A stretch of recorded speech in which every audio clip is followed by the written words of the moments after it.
Whoa. Well, here we are. We find ourselves trying to do a live broadcast using a different microphone setup, a little bit different.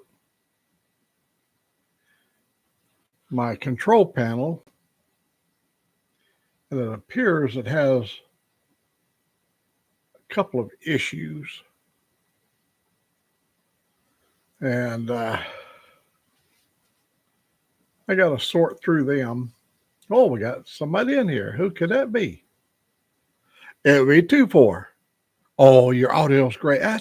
That's what I was doing. I was testing right here to see if this microphone would reproduce audio that was loud enough for people to hear.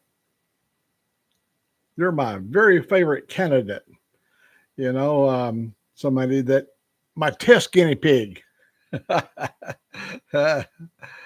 Oh, this is and it's well, it appears to be driving audio. I tried to do a test, but this YouTube only wanted to set up a schedule. I did not want a schedule, but somehow it's got itself where it wants to schedule. Well, I set up a schedule for 3 o'clock, and it didn't start. Anyhow, we sorted through all the issues there, and got the thing back to running. Oh, what a day! You can't.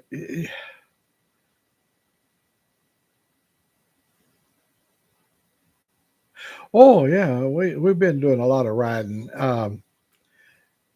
I've developed an issue in my pickup truck yesterday.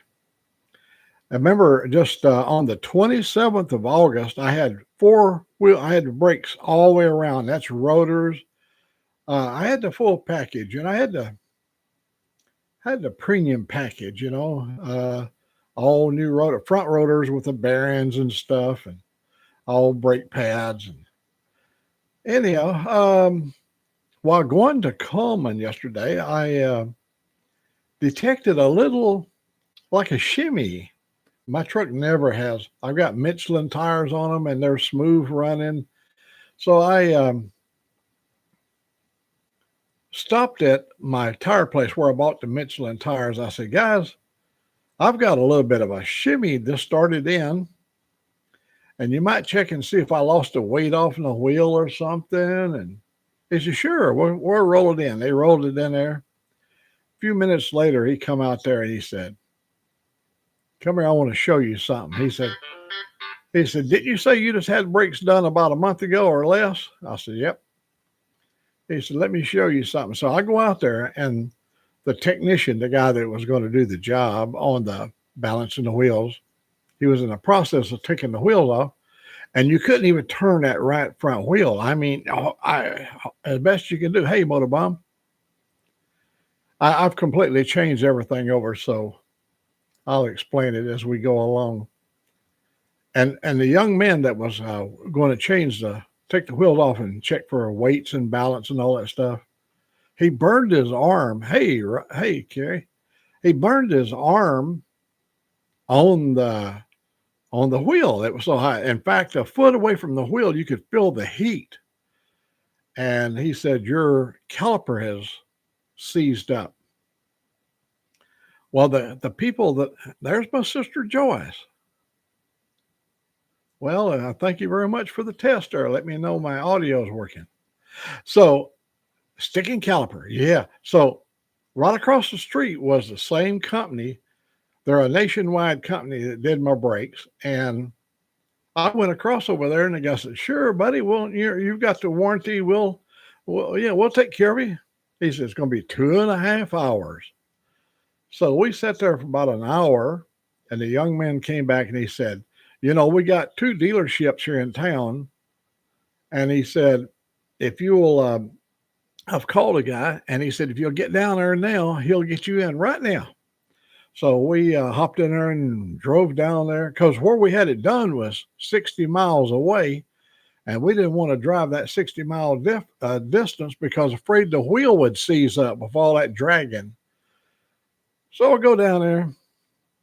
The guy had it up on the rack. He came in and he said, yeah, we're going to be able to warrant your work, but however, your share of the warranty is $583. I go, what? I said, how the hell can you be under a warranty and you charging me $583? He said, your caliper is sticking and it's failed. Or here's what happened. They over tightened the bearings. They over tightened it and that heated the bearing. The bearing was already burned up in the wheel. That's what the shimming was about. And that heat rated up in there and boiled all the calipers and burnt the rubbers and all that. But they claim it came from the other end. It came from the top end. The caliper fell, seized the wheel up, and that's what caused the heat. But the bearings was burned out because when they put the new rotor, they had to put a brand new rotor and bearings and all that stuff on there. But I ended up $583 my share. So then I wake up this morning, got to go to the dentist. And God, I get over and I'm thinking it's just a regular.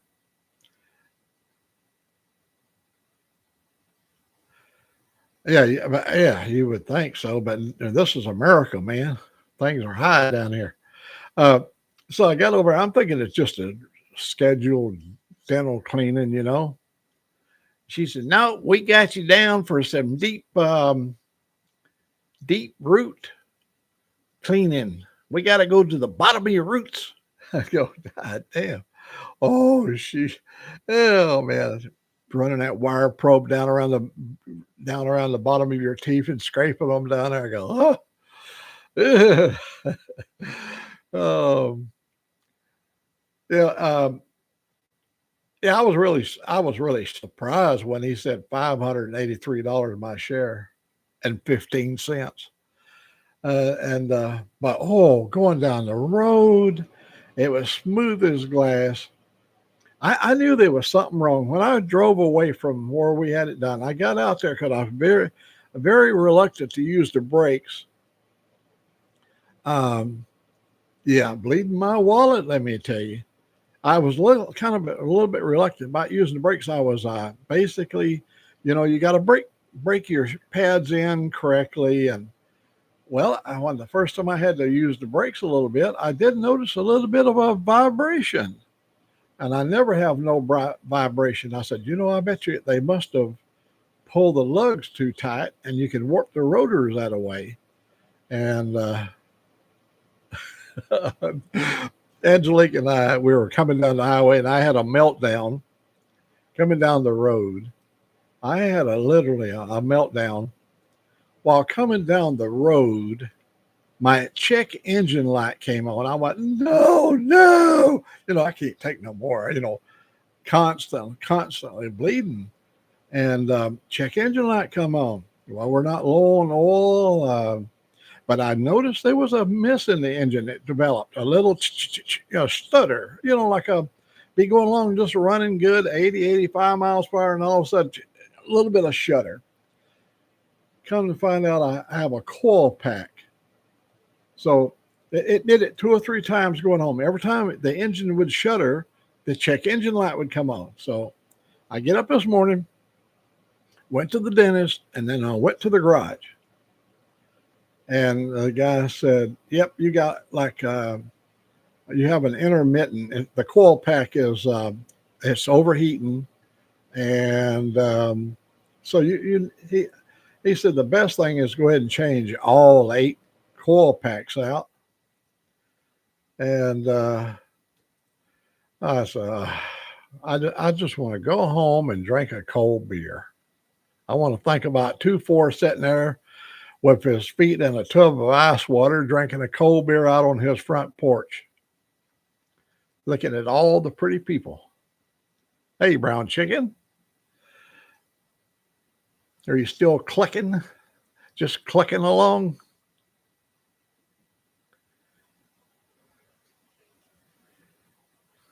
Yeah, I know. Well, this engine is computer control things, got all that coil packs and all that stuff in it. It's a Hemi style engine. I mean, the coil packs are right in the middle of the heads, and the spark plugs are way down in there. What I've done at 60,000 miles, this engine has been known for blowing out spark plugs because they're aluminum heads. And so at 60,000 miles, I went to the Ford dealer and had them to remove the spark plugs and put me new ones in. And then they put that anti-seize stuff on the threads. So when we have to change them out, the guy over at the shop over there this morning said, no, it's not a failed spark plug. It's more likely the coil pack. And because I told him I changed them at 60 because these platinum plugs they got today, they last over 100,000 miles. If if you run them hard, yeah, that's what it is. That's that piece of crap 5.4. My brother's got the same engine, 5.4, and he was over there in Memphis, Tennessee. They'd been to the national drag races, and they was heading home, and he heard a bang under the hood, and then he heard this. He blowed a spark plug out of his 5.4 engine. He blowed a spark plug out. So he goes over there to the dealership, and they come out, and Robert knows they're probably going to have to put a helicoil in there, in where the threads, because aluminum heads. The guy come back and he said, it's going to be $1,200. He said, what, for the changing a friggin' spark plug? He said, we tried to remove his spark plugs, and 4 others stripped the threads right out while we tried to get them out. He said they just seized up in there. He had to put on all 8 cylinders helicoils. He never did blow out another spark plug, but he was so heart sick over that.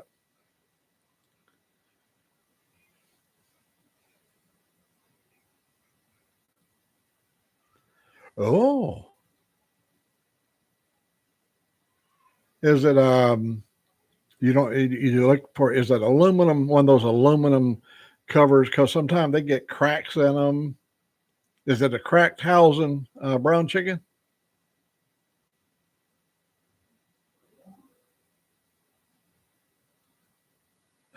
Yeah. Hey, Rob, I looked up the 5.4 engine, and it was like 400,000 registered complaints against those damn spark plugs and them little. But mine's the newer generation of the 5.4, and it's got more threads, and they're not noted as much for blowing the plugs out now, because you got to see the earlier 5.4s only had 3 or 4 threads. Now these are much deeper, but the problem is they seize up. And when the mechanics start to change them, then you strip out the threads, and they got to put them helicoils in. And oh, it's a worldwide hatred towards the 5.4. The Triton. I know, I'm going to tell you, the thing makes horsepower. Mine's got 345 horsepower. That's what they advertise. And it runs good. I got 105,000 on it now. I bought it for my wife, and I never drove it until she passed away. I had no reason to. I always had my own vehicle. So I started driving it after she passed, and I had a GMC. That thing, it was like a bulldog, man. They could run. But anyhow, we started driving it, and things started showing up. I should have been kinder to that woman. Probably the reason, that's her ghost coming back to me. Old Mac should have took her on more vacations. No, she whined and complained about the vacations. We took so many vacations. Well, I retired when I was only 55, so that's 30 years ago. We took a lot of vacation, but I wanted to go on a kind of like a world cruise thing. I wanted to go to some of the other on a ship. Well, I wanted to go to Australia. Nah, don't want to go. Well, I'd like to go to the Middle East, historically, to see the Middle East. Nah, I don't have no interest in that. But she went on a trip by herself and went to Europe. She went to England, Ireland, all the way to Greece. She didn't take old Mac. She she knew old Mac would spoil it, you know. No, I don't want to go to the Coliseum. No, I just want to go drink beer. Yeah, put another shrimp on the bar. Hell yeah, that's what you got to do. You can't let things get you down. And see, I depressed Angelique yesterday by my little fit and my behavior about the engine light thing. And she woke up this morning. She was pretty sadly, you know, and she said, she said, there's nothing I can do for you to make things work, you know. And I told her, I said, I am so sorry I put that burden on you by having my little fit about all this stuff building up, you know. Brakes on the Harley, new tires on the Harley, brakes on the truck, new tires. Uh, it just never ends. That's the reason I wrote that song. That song I wrote about my piece of shit truck. She's a real turd. I got a song out, and I don't want to tell you, anybody that owns one of those will tell you it's a pretty good descriptive song. It has bled me constantly, bleeding. Um, anyhow, at my age, it's kind of foolish to go and buy an $80,000 pickup truck and die in debt because the average person don't have 80,000 cash laying around. And if you put it on a 7-year contract, you're still looking at $300-400 a month payments on something I would never see it. I mean, logically speaking, I'm in the final chapter of old Mac. It's it don't even make sense. I thought about going to buy a brand new truck and let when I die, let them just come and get it. That way I could have a fun of riding on that new Harley but my conscience wouldn't let me do that because that knowing I was going to be deceptive, I was going to be cheating somebody, it would just not be right. So anyhow, we're going to ride it out. We're going to see how this thing ends.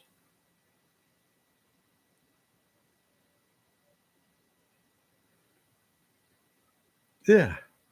Oh my God. I've talked to a lot of people about what the 60s was like.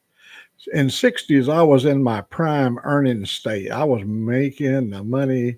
In the late 60s and 70s, we made a lot of money. And so I would get on the phone and order me a brand new car, and they would deliver it to me at the work where I was at. They'd put it in the parking lot. I mean, that's just the way things were. You just put it on my credit card. And you say, put a new car on your, yeah, just pay for it. I bought 2 of them on my credit card. 2, that's the same day. I bought 2 cars on the credit card and just charged it. I gave them a charge card. I just told them, take it out of here. Okay. The back in them days in the 60s, you're only talking about $4,000 for 2 cars. I bought a brand new 66 Chevrolet Caprice, 2-door hardtop, 427 Muncie close ratio gearbox, all the gear in, the big suspension, and a Chevrolet Caprice. And I went over with my wife and 2 children, and we was going to buy myself a new Corvette, 1966. And the guy said, well, it's 6 months before you can get a Corvette. But I'm a kind of a guy, I want it right now. He said, why are you wanting a Corvette? I said, I want that 427. He said, I got a 427 car out here. A young man, he came up, they put the money down. Him and his father came up, they put the money down. He got drafted and he went to Vietnam. And we gave the family the money back, and we got the car, and it's never been driven. It's got like 4 or 5 miles on it. And he said, I can get you. And it's new. It's never been owned by anybody. He said, but she's a spender. It's got everything on it, but it's going to cost you a little bit. $3,400, brand new out the door. 427 Chevrolet Caprice with all the chrome, electric seats, electric windows. It was a beauty. It was like a very light green, mist green.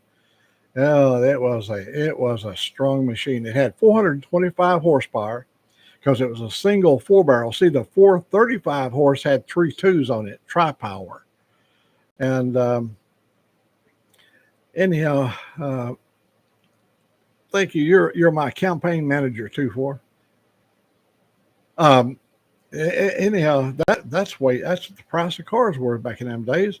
A Corvette. When I was talking about buying that Corvette Roadster with the 427, 435 horse, it was going to be tax and all $6,000. Well, for almost half of that price, I got a family sedan that had a big seat in the back and huge power. Ran good. Oh, I saw Barrett Jackson, a 66 Chevrolet Caprice, go for over $100,000 at Barrett Jackson. The very car, not mine, but the one that looked like mine. I think it was black on black, black interior, black inside. Mine was mist green. For over $100,000 here just last year, Barrett Jackson. So yeah, they went up in price. But yeah, that was Allen Green Chevrolet in Burien, Washington. But I liked it, and I went back in '67 and bought a Chevrolet for my wife. I bought her an RS Chevrolet Camaro. It had the 327, 375.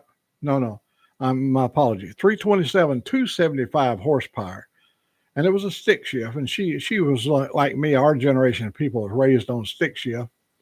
And I bought her a Camaro, and we didn't like a month later. She done divorced me, took off, put me out of my misery. She done took the Camaro and gone. She be gone. Whoa, man, 86. Yeah, I had an 88 Mustang GT that had the T-top on it. It had the glass. Mine was a one piece glass, and you just pull the latch and then you take it off, and it had a compartment in the trunk, and you put it in that little compartment in the trunk on that Mustang GT. But it was also, you could push a button and it would raise up, and then you could slide it back, but you could snap it and take it out. And that was really neat too. You didn't have the leakage. I know my brother-in-law bought a new Firebird, one of those Trans Am Firebird things, and it had the twin things where they met up there in the center. They leaked all the time. I love Mustangs.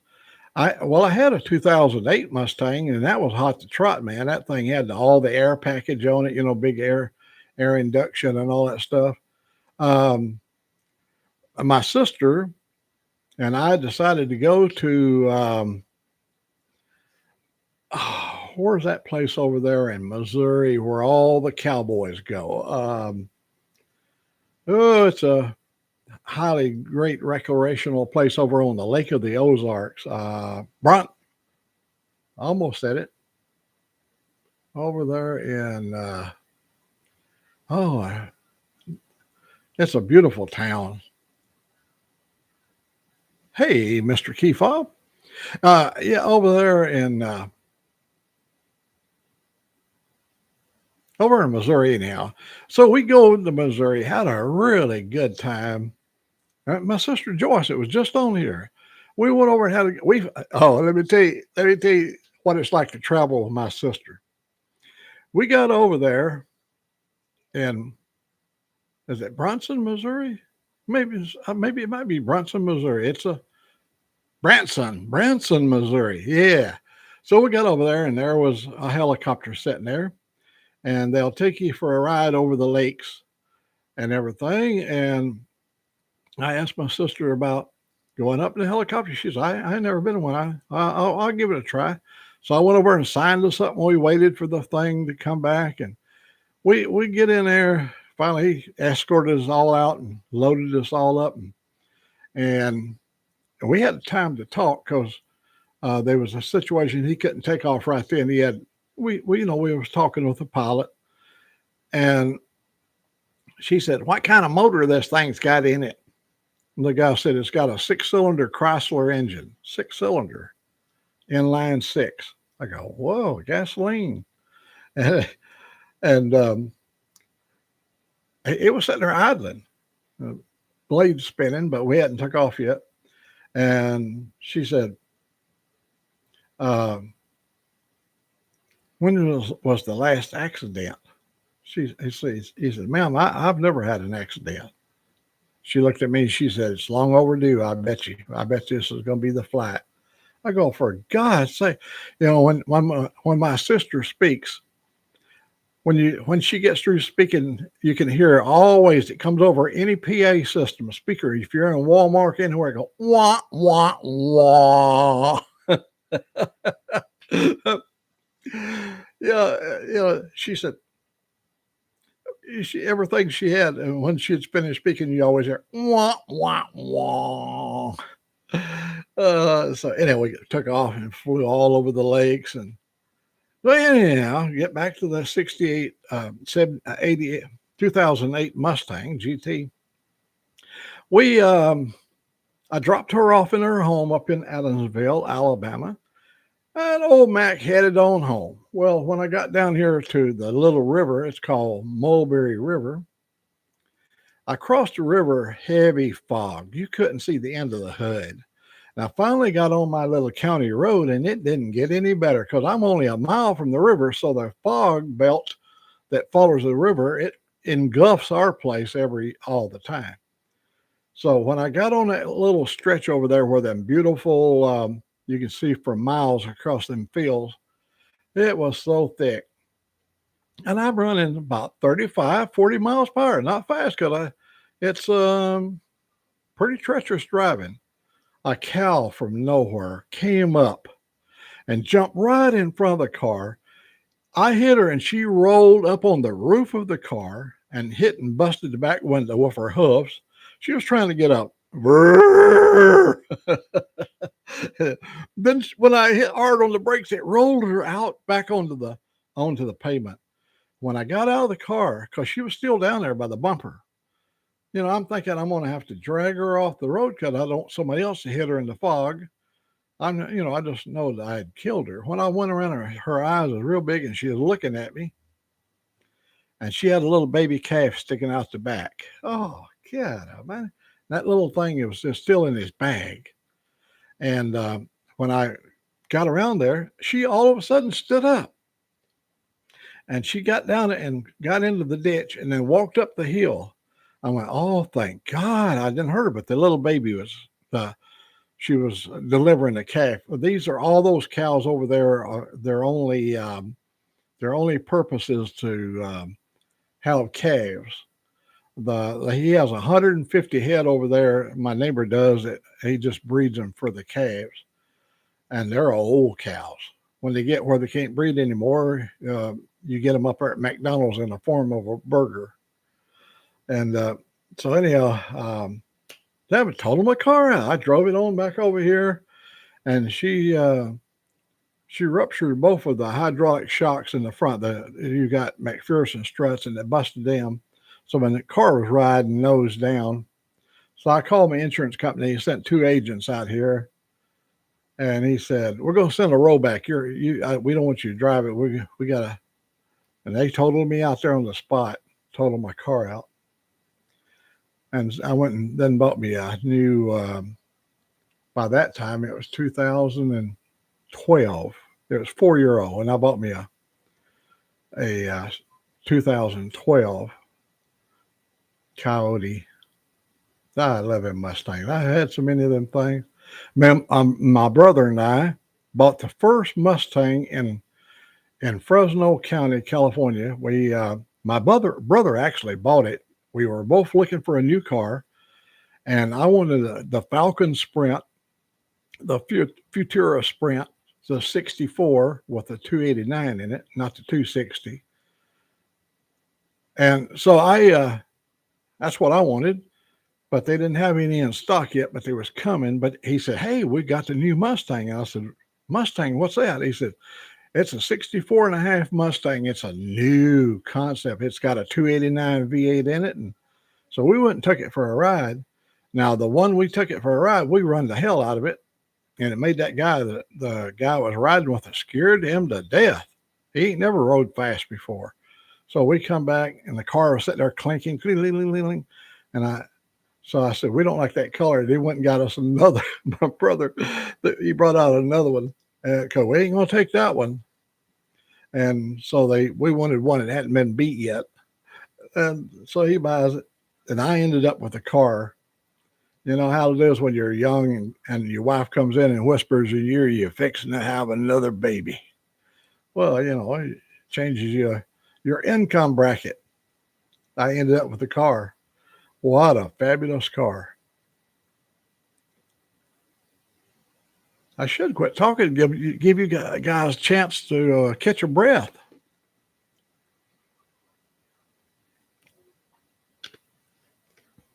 Anyhow, when I got over to the dentist,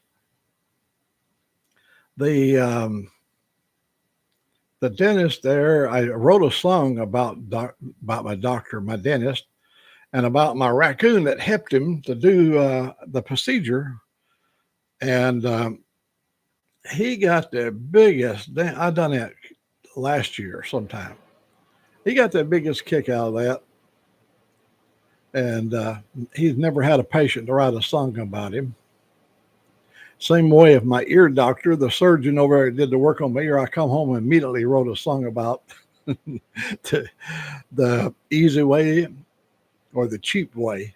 And me, old Mac, always having to take the cheap way. If I save $275, hell, I'll sit there and let you drill my eyelids if you have to, to save $275. That's just the way I am. I'm Irish. I should be Scottish.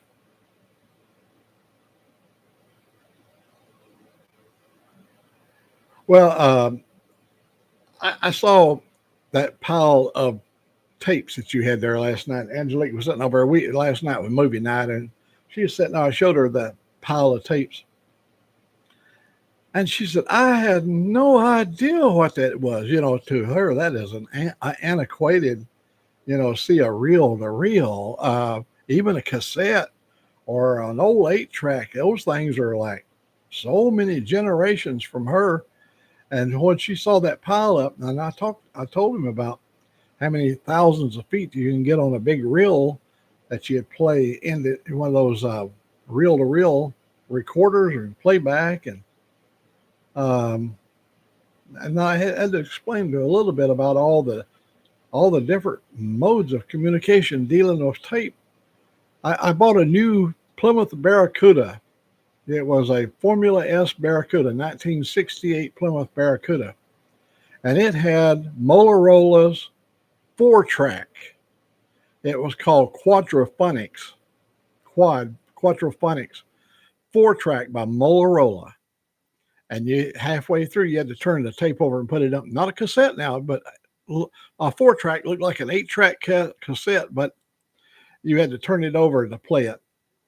You had to flip it over and it would play the other side or what. It was like you were doing on the cassettes. But so we had the when I got down to Marietta, Georgia, they sent me to Dobbins Air Force Base in Marietta, Georgia. And when I got down there, a guy at Lockheed, one of the big mucky mucks up there, he ran a red light. He said he was having a diabetic episode. I guess he was like crashing because of low sugar or something. He had a Karmann Ghia car, and I was doing 45 miles per hour, the legal speed limit at that intersection. And he come across there and I hit him. Whoo! And when I hit him in that rear wheel with that Barracuda, it broke the transaxles and all that stuff. And when I got out of the car, I was going to drag him out. I was mad. So I run around there and I was going to drag him out because I love that Barracuda, man. That was a fine car. So I was angry and he was over trying to start it and he was going, wee, wee. I could hear the little start. So I tapped him on the shoulder, and I said, "Come here, I'm going to show you something." Got his door, had to pry his door open. I said, "Your starter's laying on the ground." It busted a little engine open, the starter, and the little starter thing was just spinning around out there. I said, "It ain't never going to start." And I carried around the other side. I said, "Your wheel is up under there." It, it tore that damn Carmen up, but it messed my Barracuda up, and so there's a guy bought a new vehicle, and in that part of Georgia, he was in Dalton, Georgia. He couldn't get the Quadraphonic, and him and his wife, that's all they wanted. See, it was the newest rage. Got to have Quadraphonic, and I told him, I said, "I got Quadraphonic," and he sat in there and listened to it. He said, "Man, I'd love to have some." He gave me a bunch of money, and we took his Motorola AM FM radio, put it in the Barracuda, and I sold him the Quadraphonics. And we went to one of them places and got all of his external speakers and stuff he needed. Oh, he was just so excited about having a Quadraphonic. But my car was totaled out, so we we've lost a lot of automobiles. I ain't kidding you. So many. But I lost a lot during the divorces. You remember, I was married 5 times, and every time there was a divorce, they got the mines and I got the shaft. They got the gold and I got the shaft. Just my luck. But I loved all them women. They were good people. I'm sorry I've rambled along here. Let me see. I've been on here for 36 minutes. I could cut you guys loose because you got another show probably coming up at 4. And I had a Kiss Dynasty on on 8-track. Oh man, I had a box full of 8-tracks. Let me tell you about 8-track. An 8-track put me in the hospital. Think about this.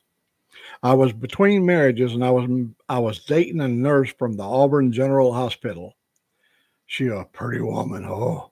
So, old Mac here, he has a lot of audio stuff. I had the phase linear 15-inch speakers. I had all the amp. I had a Yamaha amp. It put over 1,000 watts out, a big amp, Yamaha.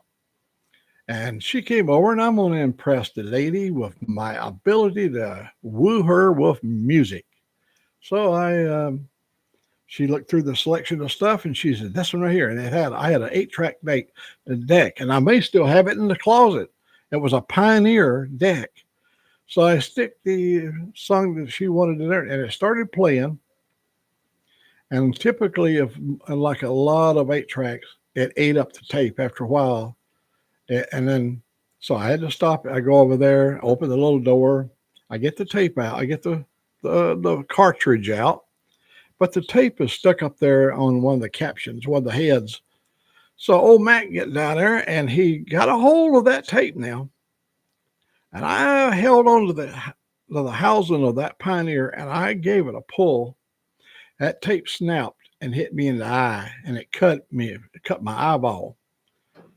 All right, it just burned and stung a little bit. I went to the bathroom, excused myself because I had some serious dating to do, and I didn't want to be like red-eyed. I was going to get pie-eyed for sure because I had a lot to drink that night. But I didn't want to be looking like a freak. So I go and I put me some Visine in it because I'm a man. I ain't going to let a little thing like an eyeball cut wide open going to affect me. So I put some Visine in it, get all up in there with that, some easy loving. Oh, hell, my head started hurting and I can't see on my eye. And it wouldn't let up. And she said, "Let me look at that eye." She worked at the hospital. She said, "Oh, you are to go to the hospital. You've cut your eyeball." I go, "Oh," and you know what's on the tape? On the surface of the tape, it's iron oxide. And that iron oxide immediately rust as soon as it hit that liquid in my eye. All that, just so I go down there, and the guy she took me in, she knew who I should go see, and he took a magnet thing, and he had some liquid, and he poured it and kept sucking that out of there with that big magnet that he was controlling it, and it pulled the metal particles out of my eye. And then he flushed it and everything, and he took 2 or 3 stitches in my eyeball there, and I've still got the eyeball. Oh, she was a beauty too. I took her the week before Mount St. Helens blew up. I took her in my Jeep. I had a really well-built off-road Jeep. We went up to Mount Margaret, which is right straight across from Mount St. Helens. Just north of Mount St. Helens is Mount Margaret, which is a much smaller mountain. But we was at the top of Mount Margaret looking into the mountain over there where the smoke was coming up out of the top of it. We was able to see much better view. And all of our Jeeps were up there. There was 4 or 5 from the Jeeping Club, 4 or 5 Jeeps. And I took pictures. And that day, the Mount St. Helens blew up that day, and it went up 17,000 feet. This is what the newspaper said. It was all black, and it was just went straight up. And then the winds bent it and moved it to the east. The black column of smoke went to the east. And the ground shook where we was at, and it was cool. So we come back down. It was on a Sunday, exactly 1 week before the mountain blew up. Where we was standing, it was covered with 15 feet of ash at about 375-degree temperature. So many, 68 died up there. A lot of guys was up there for scientific reason, and there was a helm operator, a close friend of ours in our group. He was burnt to death, suffocated. But we was there just 1 week before St. Helens blowed its stack. My brother and I used to go, and Harry Truman is a guy that had you can read about him. You can look him up on YouTube or Google or whatever. Harry Truman had a resort up on St. Helens. It was a beautiful resort. It was just a breathtaking place overlooking Spirit Lake. And every year we'd go up there, and Harry had 2 big tents up, what they call squad tents. One was a wet tent. When you come in, you hung all your wet clothes. Hunters would hang all of our wet clothes, and then we'd go in, our overcoats and stuff like that, and we'd go in, and the other one had a hospitality tent where you had coffee and donuts and hot chocolate and cakes and pie, all kinds of stuff, and whiskey unlimited. He had a bar set up there, and so he did that every year. He at the opening season of elk season, you'd go in there and you'd be treated like a king. Oh, and my brother and I, we had a special treat. We would get game for him up at the resort, and his cooks would fix it.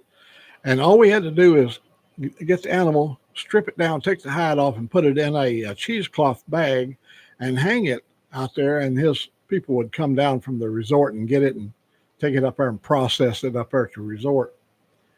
We knew him really well. He was a kind of guy like me. He was a foul mouth talking. He cussed a lot. I ain't saying that as a kind attribute, but I'm just saying that's the way he was. He talked plain speak, and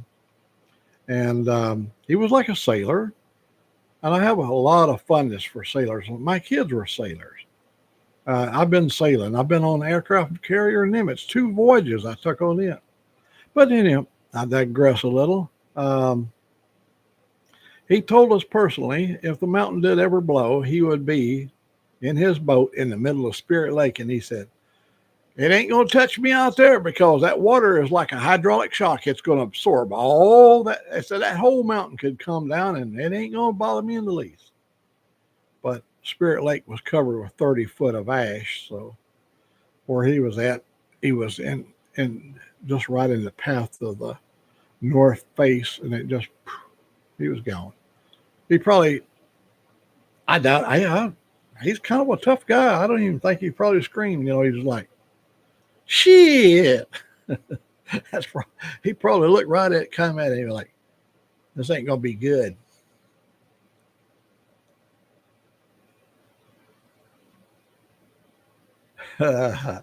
we we've made a lot of mistakes in our life.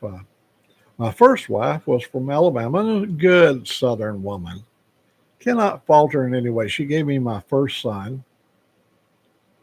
Hey, Evil Rick, man, good to see you.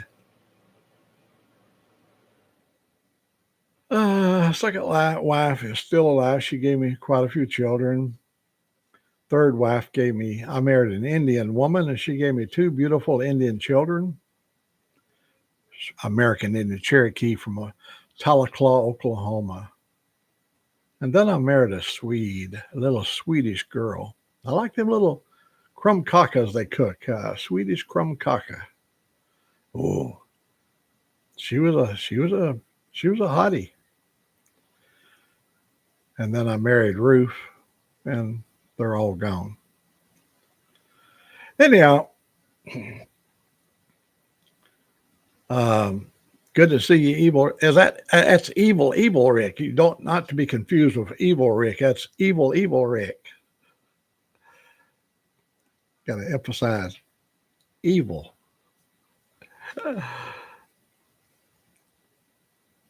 There's Rod B. Good gracious, look right here. They coming in all the woodwork here. Got Rod B sitting all up in Australia over there. No, I don't know. He's one of them gadabout guys. No telling what country he might be in. And there's my sister Connie. Everything I say, I got to be careful because I got my other sister in Washington. She's in here. We saw her check in, and now we got my sister from California, from Florida, and she's checked in. So I can't be telling no lies because these girls right here would get on to me. They go, "You're lying, old Mac. You're telling some bullshit right there."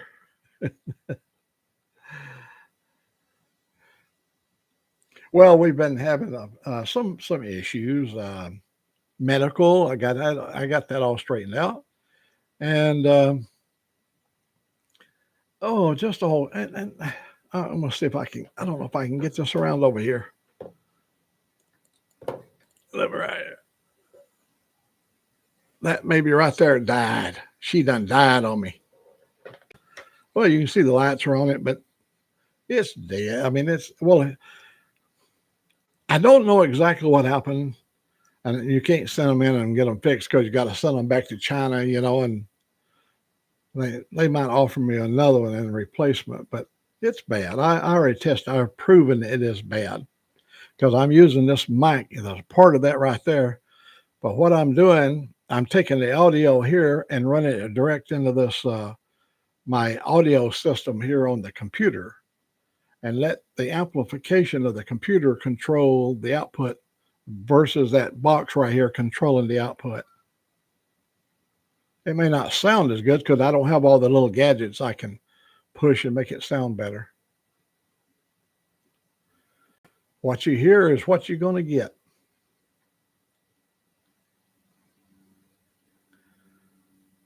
Is there something coming up? Somebody have a show on Friday evening at 4:00 because I don't want to hold anybody up. Rod, did you find somebody that would take you home? Are you're not living up under a bridge somewhere, are you? You do have, because I remember that last go around there, it was pretty tough on you. Or did y'all work out the issues and back together? Tell me, Rod, tell us what the story is here. Inquiring minds want to know.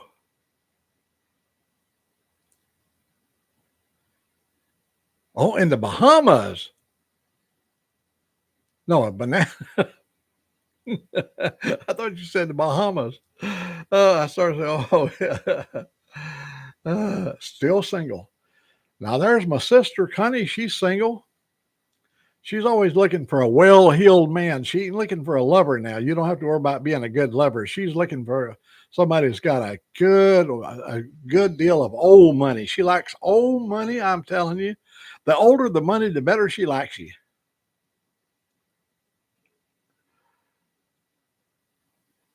She's gonna get so mad. Sometimes I'll make them so mad they won't speak for a day or two. You know what I'm gonna do? Since nobody said there's gonna be a problem here, in the honor of Ron B.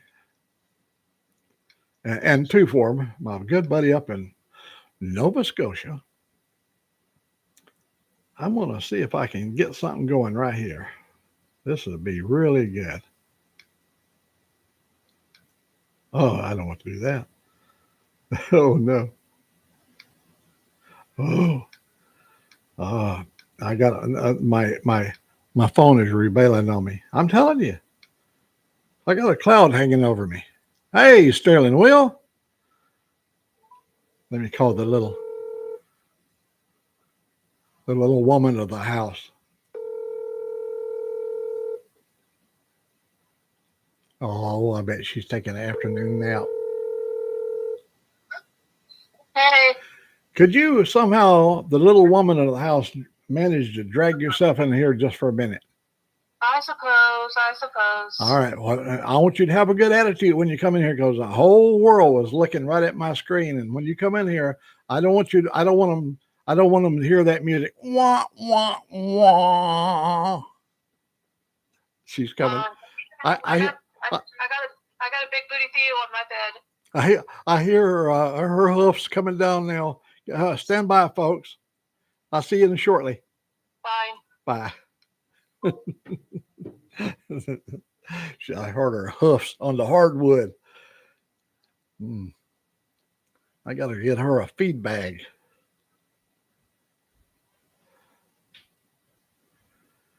Here come come over here a little wild thing. Come over here. If anybody ever seen anything this wild, she is wild. You can't even see your head, girl. I know. I lost my head. Come on, bend your head down so they can see that you're a happy little human. Happy The camera's right here, honey. All right, here's what I want you to do. You know how to make old Mac happy? Beer. And listen to this. What's the other word that goes with beer? Cold. How cold? Frosty. How frosty? Ice cold. And I think one time you said, as cold as heavenly possible. As cold as a witch's tit. No, you don't talk about tits on the air. They're sensitive. I said a witch's tit. Well, it is the same thing. A witch's tit would be a female witch. A wizard's tit. Oh, you mean like a tip, like I left $1 at the table? Yeah, right. Oh, okay. These kids, I'm telling you.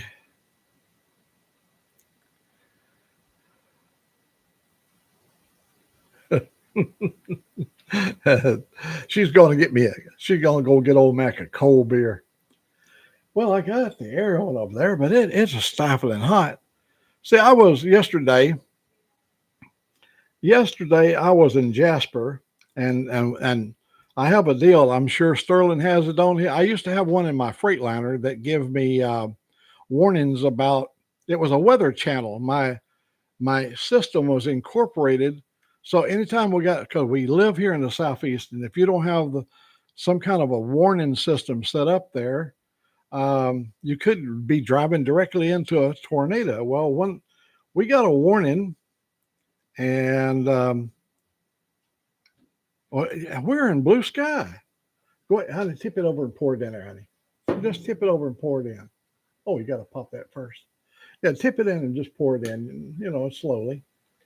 You can do that, babe. Let me see if I can find.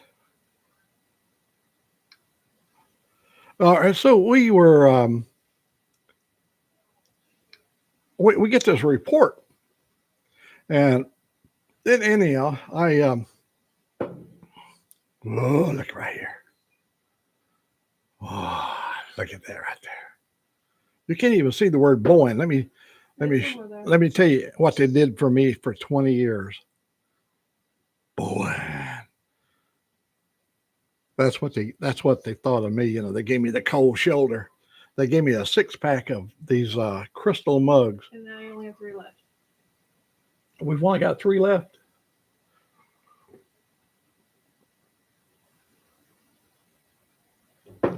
Go ahead, baby. So we begin to look around. You can't have a tornado. You can't have a tornado in the blue sky. You can swim. You drink that last bit, baby. Okay. We looked over there and we could see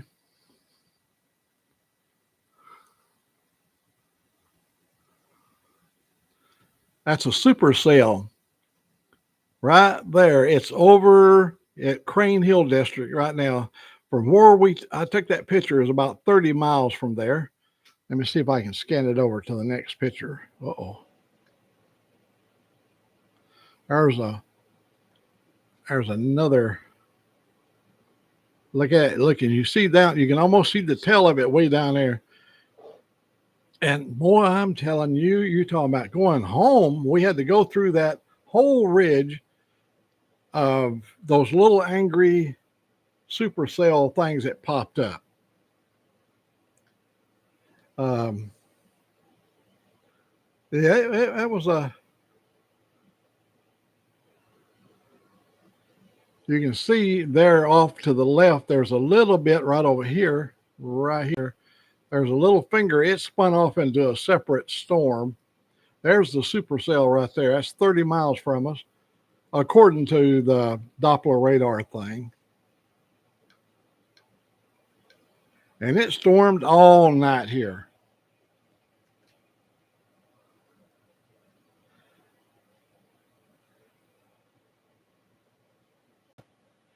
Oh man, I'm sorry, guys. Those that not, for health reasons or for whatever the occasion may be. I'm not going to make no apologies for me enjoying the cold beer, but on a hot day like this, ain't nothing wrong with a good cold beer.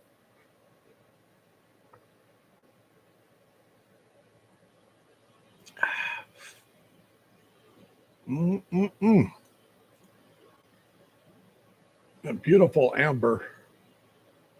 That's a Yuengling, man. That's America's oldest brewery. Frosty beer. Oh.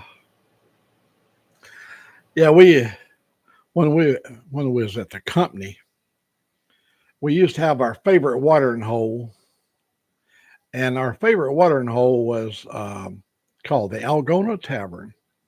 And we would get up, we get off work, and we'd head out to the Algona Tavern.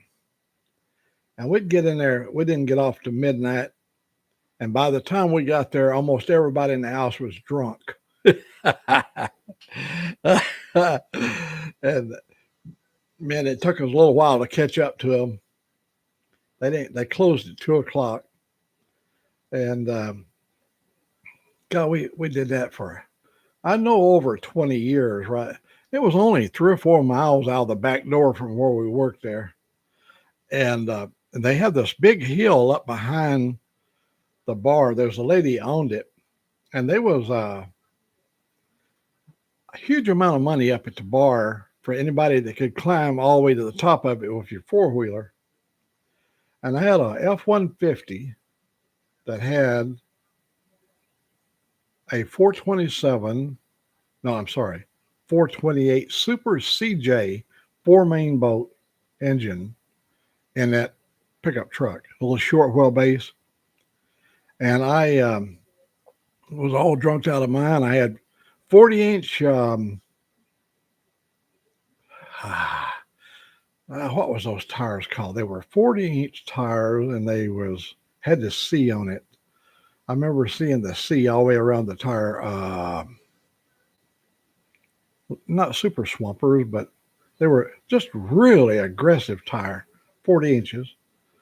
And I had Dana 44 axles in it, and I also had I had a lot of stuff to make it climb. And after I got my right attitude adjustment, I decided I could climb that hill. So you can't get a big long run across the parking lot. You have to start at the bottom because the hill is so steep coming up off the parking lot. You got to have that departure or otherwise you'd just drive your bumper straight into the side of the hill. So I climbed all the way to the top, and everybody was so excited. But I've got to come back down the same way I went up. When I backed down, I had a trailer hitch in the back, and it caught into the asphalt in the parking lot and rolled my bumper all the way back to the tires. So them guys got up, they took the other four-wheel drives all hooked up onto me, and they drugged me. They put their cables on my bumper and pulled the bumper out from my wheel so I could drive it home. Hey, there's my buddy Ed in Val-d'Or. If I had my applause machine, that's for Mr. Ed right there in Val-d'Or, Quebec. Now, there's a guy right here that knows probably more about old Mac than anybody else in the world. We go back a long ways. Ed, he is in his 90s. I'm just a boy compared to Ed. Thank you, Ed. Well, you can see on the board of all the wonderful people, we got Australia in here, Rod B. We got Sterling Wheel, probably down in Florida. Evil Rick. We got my sister Connie in Florida. Motorbomb is in here from Virginia. 2-4 is up in Nova Scotia. And there's Ben Tipton. Ben, I didn't even see you once again. Why? Let me see. Let me do something right here. I'm going to fix you up right here. There we go. And buddy, you no longer will be in gray. Look at that. Hang on, Ed. You're going to be a moderator here, man. Man, you go back long enough that you should be like the super grand poopah. Ed, next time you make a comment, you'll be in blue and you'll have a monkey wrench. That means now you can just monkey around all you want. Yeah, we got 2 Canadians in here.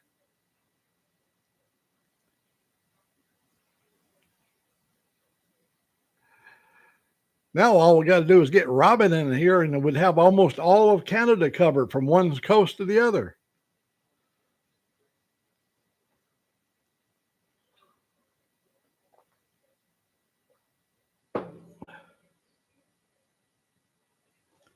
When Robin comes in, I have to take the picture of my mother out of my wallet and put it in a safe place, because, she's still sensitive.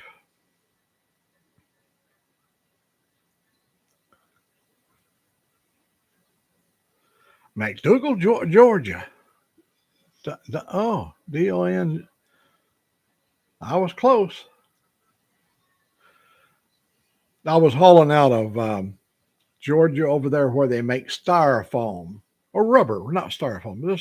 This is rubber, real like sponge rubber, and they use it for automotive. They lay parts in a box, and they lay parts so that and it doesn't.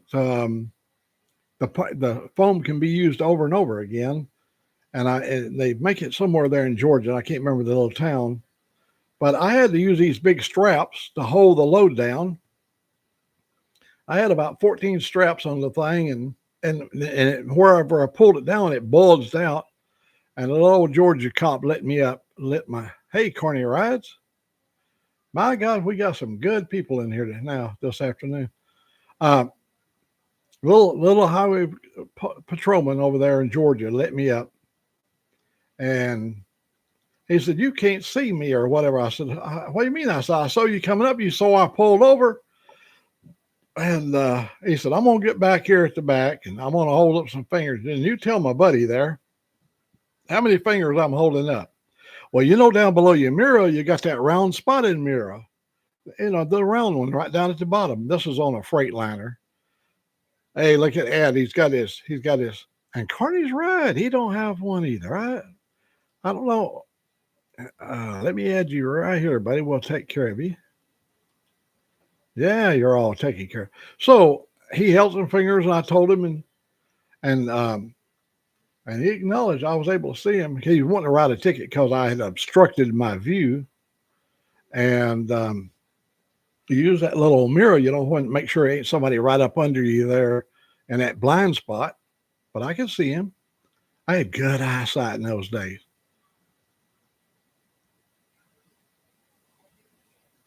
What? Oh, for grape jelly. You're not that little old winemaker no more. Ed makes, according to his family, some of the best wine, old traditional wine. He was that little winemaker. Ed grows garlic. He lives a good life. He used to tell us when we was talking years ago about his temporary shelter carport that he'd put it up every year and it would keep the car from freezing. And he would tell us about days when it was 40 below zero. I mean, it was cold. And it wasn't just one day; it would go on and on. If you want to look at an exciting place look up Val-d'Or, and look. It's a mining town, gold mines, Valley of Gold, Val-d'Or, and buddy, it's up there. I think it's like 345 miles north of Montreal. It's up in Quebec, and he's up there. Not there's a big old lake not too far up there, and him and his friends used to fish, and they would bring these big old fish in, and they planned every year. That was an event we enjoyed knowing that he was going on that fishing excursion. See, back in our days when we went on fishing excursion, it was usually a chance to get away from the wife and just drink. Yeah, we when we used to go out, I was the cook. I was the camp cook. And we used to be up there elk hunting, and you carry a little old 22 pistol with you. And the reason you carry the little 22 is to shoot grouse. And you get them little ruffled grouse, and they'd sit up on a limb, and they'd sit there and bob their head up and down. That head and just go up and down. And every once in a while, they'd stop moving their little head up and down, and that's when you'd shoot them. And so I had like 6 grouse I had gathered up, and I came in and I hung them inside the door of the camper, hung them on the inside because, a bear could come up or anything. They smell it and they would tear the door up. So I put the birds inside there. And Joyce's husband, Ray, he was out there and he came back. He was the next one to come back to the camp. 350 miles. See, my memory is a little bit fading, but I was close. Cartana, tempo, yeah. So when Ray opened that door, there were 6 grouse was hanging on that string, and they come and all hit him in the face at the same time, and he almost pissed on himself. He said, "God damn it, scared the hell out of him," But we cleaned them all up and everything, and I used to cook the grouse like my mama would fry chicken. We'd clean it all and get them, and I would take and roll the grouse in flour, put salt and pepper, and roll them in flour, and then I would fry them in the skillet, a whole pan full of grouse. And about the time you rolled it over where everything part is brown on the grouse, I would take a bottle of Gallows port. I love Gallows port, 20% by volume. And I'd pour that Gallows port in on that brown flour in the bottom of that skillet, and it would make a raised gravy that would raise all that salt and pepper and flour and stuff up off the bottom.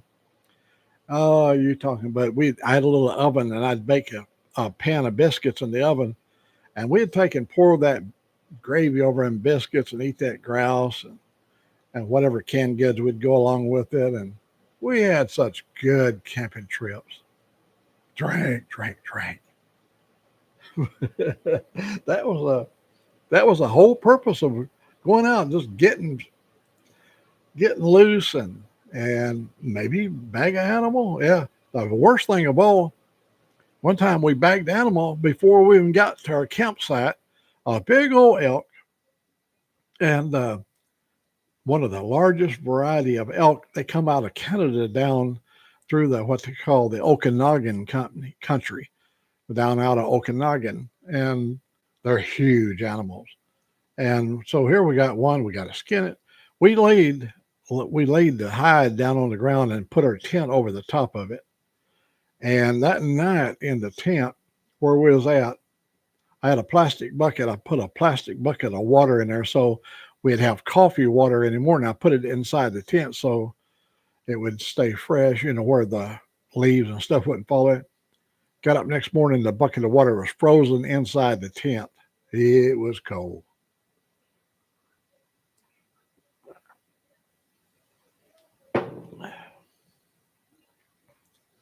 America Uncensored. Good seeing you here this evening.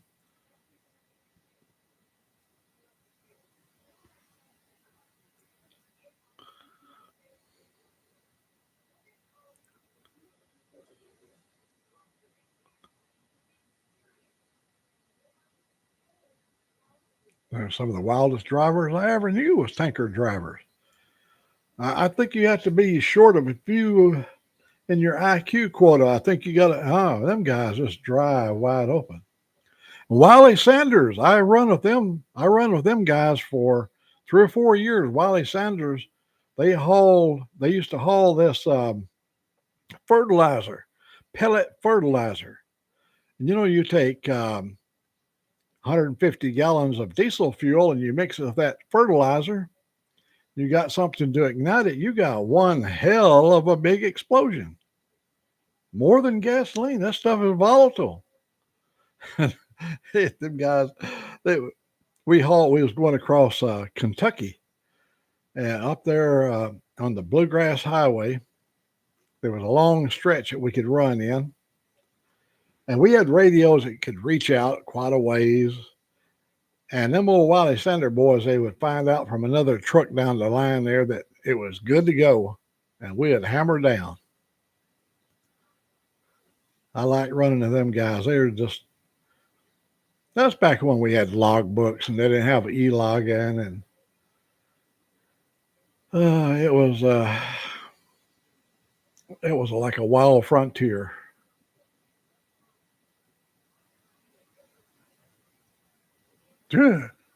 Oh my God. I had hazmat. I had to go and take all the classes for hazmat. It was on my license, hazmat. Because when we was with the military group, we had to have the hazmat because the radiation, the stuff, the plutonium that we use for certain testing procedure, we used to use plutonium to process process film that we'd shoot x-rays. We'd x-ray and use this plutonium to do it, to expose the film. Hey, Mike Ball. Good seeing you here this afternoon.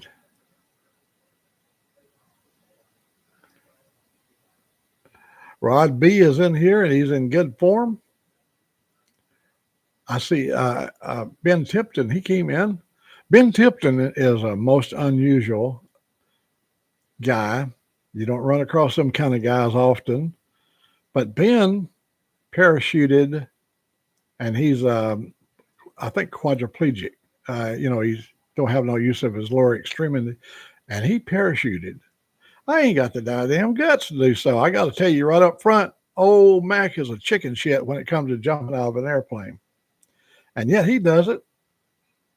Look at you, Mike. You're kind of a guy that can lose a leg and don't slow you down for a little bit. You had a little bit of a temporary setback, but hell, you took whatever was thrown at you and survived it. And I admire a trait like that in a man that don't just lay around and whine. Just move on. Get your life back together. It was like my uncle came home from war. Hey, sick bastard. Boy, I'm telling you, we got some of the finest folks here this evening. When my uncle... Oh, Mike, let me take care of you too, buddy. I didn't even notice. I get busy talking. And there you go. You got yourself a monkey wrench now. When my uncle came home from the war, World War II, he had a shrapnel in his spine, a big chunk of it, and he had many operations, and but it was so dangerous, and he lived like that till he's 33 years of age. One sudden jerk or whatever could sever his spine the way it was embedded into one of the vertebrae. He just had to limit what he could do, whatever. But he lived a full. He lived a. Everybody loved him. He didn't sit around and whine and nothing. He just lived like they ain't going to be a tomorrow.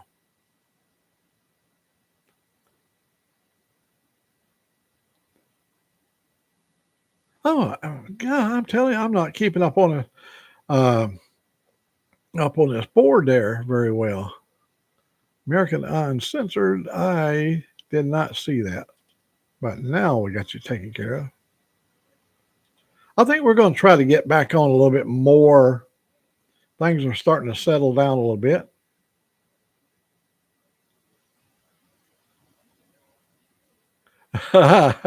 Well, for those that don't know, look at the comment my sister made right there. My sister Joyce, she said, "Hey, Uncle Buck, aka Mac, it's Ronnie saying he's listening to you. Ronnie gave me the name Uncle Buck. I tell you what happened. So we arranged through a friend for me to stay down by Dallas Fort Worth at his place. We were going to go to a NASCAR race at Dallas Fort Worth, and so I was going to stay down at his place. Well, I went down and got down there, and well, between the time Ronnie had set it up for me to stay at our friend's house down in Texas, he had brought in a new girlfriend, and she was psychotic. She was one of them. They got a name for women like that. She was psychotic, but when they got many personalities, that's what she had. Some kind of, she could be a sweet, wonderful, tender woman, and then she could be scary. She had that real bad. Bipolar. There you go, Mike. Bipolar. That's what she. All right. So she had one of her episodes, and she was afraid of me. And she told her boyfriend she was afraid that I might try to rape her. You look at me. I'm that kind of guy. And so he was just arguing with her. They went in the back room and argued and all that kind of stuff. I said, hell, I don't want to be. Then, before you know it, there was 100 law, sheriff, county, city police just swarmed the trailer park there where we was at. And there was people jumping out back windows and all that kind of stuff. And there was gunfire going on. And I go, what the hell? And the guy said, lay down in the floor. We laid down in the floor in his trailer because bullets was flying through the air. And so I got on the phone with Ronnie. I said, Ronnie, we're in a big ass shootout down here. They're having a raid. They brought the SWAT team in. They're some kind of a drug thing, and that, of course, that schizophrenic woman, that paranoia lady, she done went ballistic. She's running all around there, and anyhow, Ron said, get in your car and drive on up here. They were running, and his wife was staying up there by Gander Mountain in one of the Hyatt hotels. They was up in a penthouse on the 15th or 18th floor. They was way up high above Gander Mountain, and said, come on up. You got room up here. So the reason when they originally made the plan, they didn't know if they'd be able to get a suite because during NASCAR time, it's hard to get a suite anywhere in the area, but they luckily used their clout and got a suite. And now he's got plenty of room for me. So I got under the gunfire, went out there and got my Stang, and I done made that Stang move on north, man. I rolled in up there. Well, I had some dirty clothes with me, and I had them in a big plastic bag. You don't want to mix your clean clothes and your dirty clothes. I had them and I had that on my shoulder. And when I knocked on that door, when I came to the door, he called me Uncle Buck from that movie. Uncle Buck, big old I'm a pretty good sized guy, or was back in them days. And come in, Uncle Buck.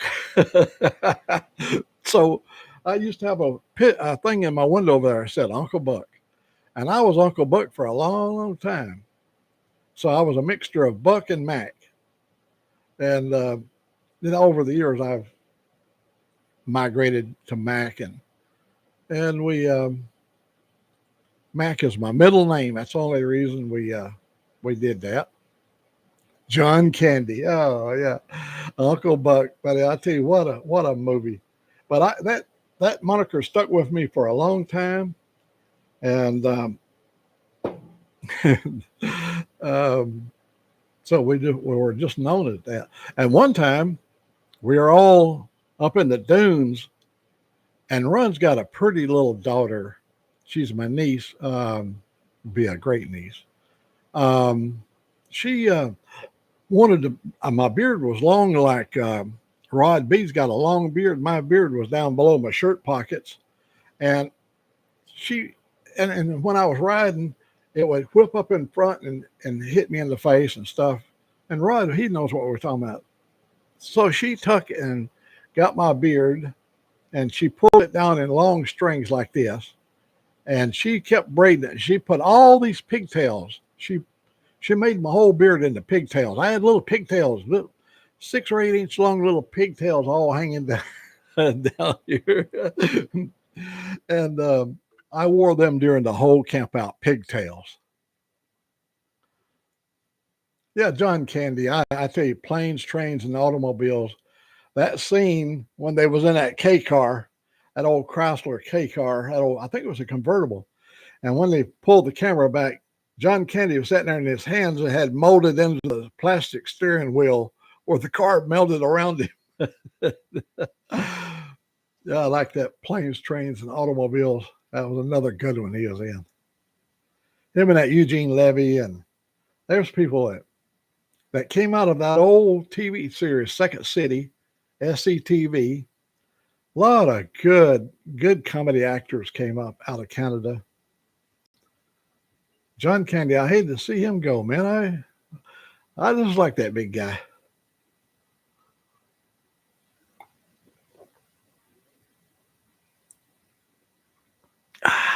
Beer is still ice cold. Well, normally I would have already chugged it, but however, I try to make that one last.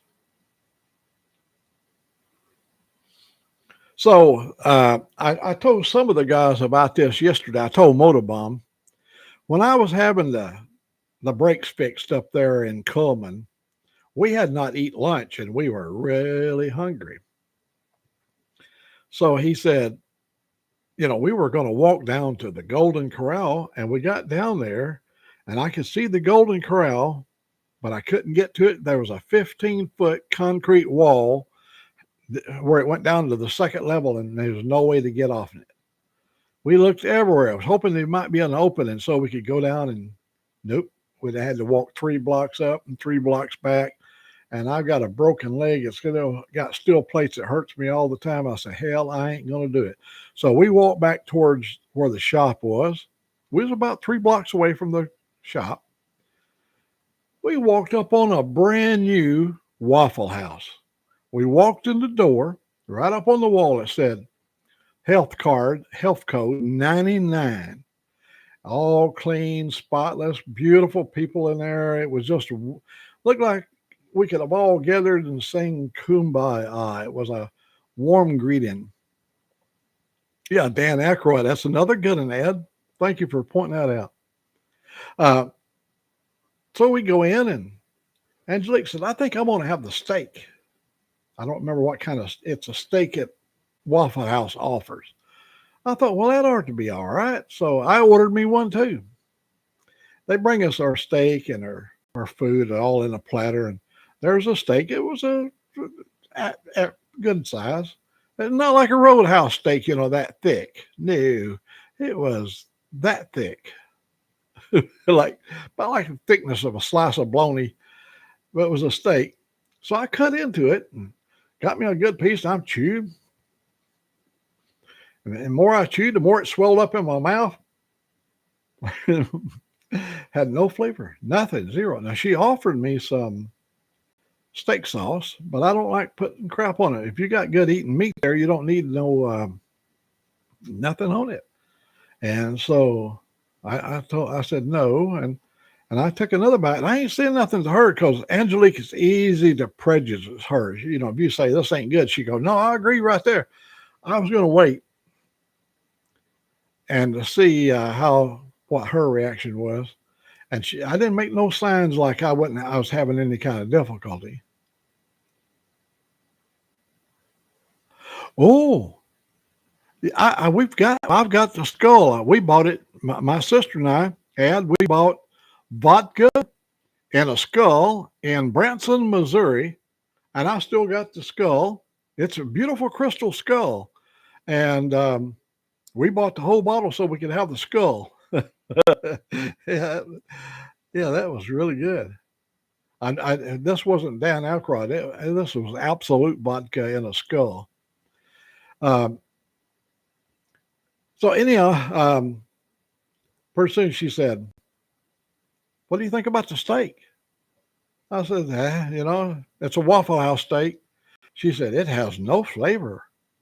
And I was thinking, I already thought in my mind, this is the most unflavorful steak I've ever had in my life. So we ended up rolling it up in napkins, and we brought it home for the dogs and cut it all up in this little chunks. And our dogs wiggle their tail and eat that steak, and they love Waffle House steak. In fact, they love to chew on a shoe tongue. They don't care. They just love food.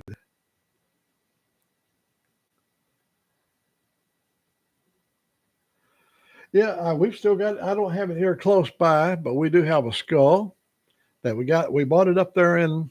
I do have another thing we bought in. This is my sister has a collection of shot glasses. Check it out. That is a shot glass right there. Looks like a frosted mug shot glass. There's the little pistol grip right here. And it's got the state of Alabama on it. It was bought in Branson, Missouri. Warning, this gun is loaded. What it should say, warning, the guy drinking out of this glass is loaded. You're drunk, man. Yeah, we got a whole bunch of them. She bought some and I bought some. And everywhere we'd go, we'd find a place that had shot glasses. I got a whole bunch of them over there. My wife was big about collection stuff like that too. She collected a lot of novelty things.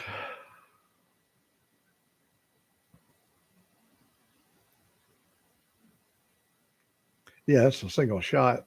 Yeah, it's a Derringer. Yeah, that's a Derringer. That's a Derringer drink right there, buddy. Oh, little single shot. Warning. Well, it looked like. Oh, now this is where now what's this little thing here? This is where you push the round out. Yeah. When you breech it open, you can shove that round out. Yeah.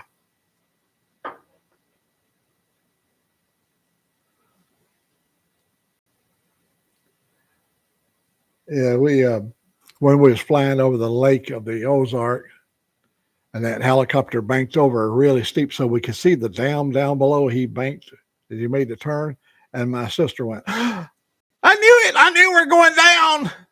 Wah, wah, wah. I wish I had a sound. I wish I had that soundtrack, the wah, wah, wah soundtrack. Because yeah, she's funny.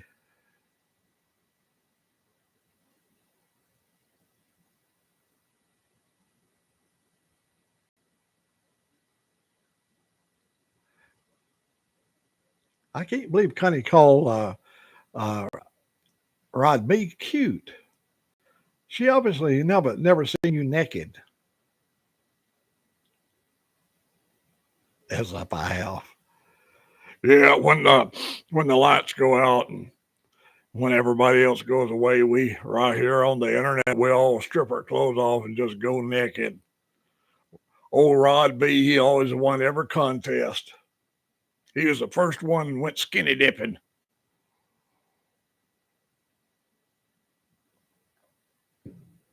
I'm helping Rod B to build up a reputation.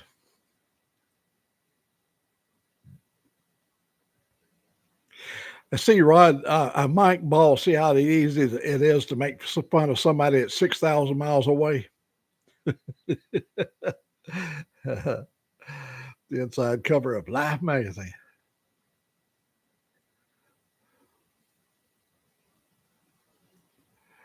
Well, yeah, could be like the centerfold in a woodworking magazine. Only the finest wood. And there's another friend right there. There's a bike riding friend. I'm looking at him right there on the screen. Stephen Drones.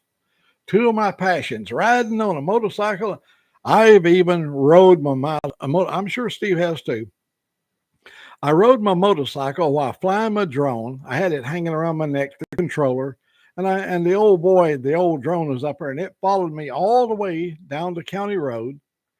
And I had the flight avoidance thing, and it was flying the course, and it went up ahead of me, turned around and watched me, and it flew backwards so it could see me coming towards it. It was a pretty neat little, it was programmed to do that. I enjoyed doing that. It was fun. And Steve still enjoys flying his drone. He's got the same model I had. Yeah, he's got a lot of mileage on his. We're gonna give Steve, make sure he's gets his blue monkey wrench. There we go. Now we got everybody caught up on the board. Next time you make a comment, you're gonna. What did you get? Oh, the DJI. All my friends went out and bought their DJIs, and every one of them flew away on them. And then they began to get better and better and better. And now I see people that want to turn to a high-end, high-dollar drone. They're using DJI, and I guess they got that issue solved about flying away. Now I've never had any of my drones. I've only had one issue. I had a Typhoon. Is it Typhoon? I believe I had one called the Typhoon by Unique. And I was down about a mile from here. I was flying it from here and down about a mile. I hit a bird with one of the props, and it only had 4 motors on it, and hit a bird, and it rolled over on its back and went into the pond down there. When I went down there, it took me an hour to get down there. All the lights were still on. And it was all sitting down there blinking underwater. Yeah, what'd you get Evil Rick?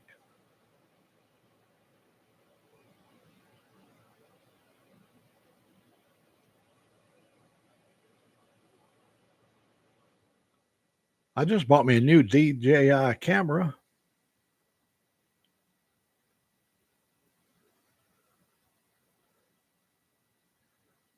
Yeah, come on, guys. You guys are slipping. I've got 14 viewing and only 10 that like me. That means there's 4 people in there are totally disgusted on what they're seeing on the screen. So my feelings are just crushed. Oh, Ed, I really appreciate you coming by. I talk about you often. I use you in reference to a lot of things. You're a person that you've had a quality life. You've got beautiful children, successful children. And as you know, I love your daughter, Elizabeth. She sings like an angel. I have her CD down here. And I know you got to be proud. You know how much work I've done with her on her musical video. I did a lot of musical videos for her, and what a reward that's been. I've got more compliments, and People just love her. She's loved all around the world. God bless you, Ed, and thank you very much for joining us.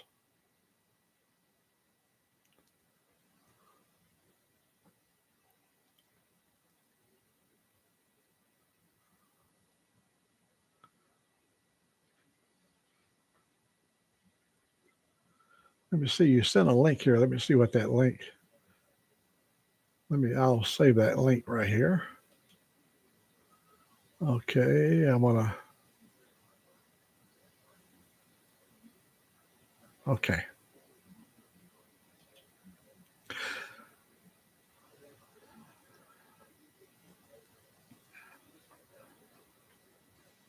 Hey, Sick, let me know. Oh, Ron, I was just telling a story about the beginning of Uncle Buck, and you're another chapter in my life. We did a lot of stuff together. We've had fun. As far as I'm concerned, we had fun. We got to go and do things together. And an uncle and a nephew out doing some shit. We always like the ladies. We've seen a lot of ladies. Oh man, I tell you, I love that when we went and found that little bar over there in Montana. Got there late at night. And they'd already closed late over in the evening. They opened back up just for us and cooked, and we ate carrot cake or German chocolate cake and drank and closed the place up. And oh, that long drive back over there. I got so cold, and finally you guys rescued me and got me up in the cab of the Jeep. And oh man, we came from 10,000 feet. It was up on the mountain, 10,000 feet. I think it was like 9,998 feet up in Idaho. And then somebody found this place to go 50 or 80 miles away, and we just took off cross country. And you remember we had to cross creeks, and we had so many things just to get there. It was exciting. Being up on the top of that mountain was exciting within itself. And I got to drive the side by side back all the way over to the bar over in Montana. And we drove all the way to a bar and had a damn good time.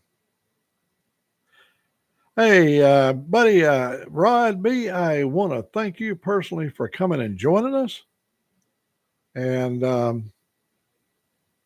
guys like you help make this show possible. You got a lot to share with us. Well, anybody out there, I tell you now, if you was back here in Alabama, we would run an ad in the Mule Trader, and I could get you a woman this weekend. You're single, I could get you a woman on the Mule Trader there. You know, run an ad, something like Rod B. wants to meet a woman that has her own bass boat, independently retired, with lots of money, and don't mind if I have a few beers. Yeah, we could get you somebody this weekend in the Mule Trader. And if you're a little bit more pickier, we'd have to put you in like the Little Nickel paper. The Little Nickel has a little bit higher class girls. Now, of course, we can go over to the Pilot Truck Stop, and the ladies, what they call the commercial ladies. Now, we can get you a 2-hour visit for $200. Now, that ain't bad right there. Then you might want to go driving for STD Trucking. That is, if he's hiring.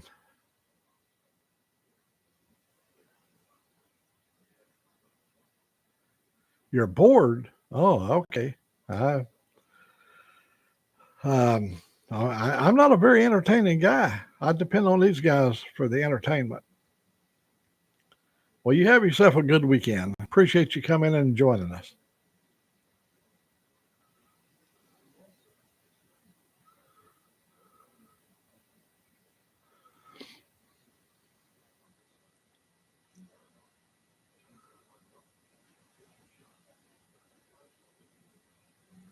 Yeah, dark beer.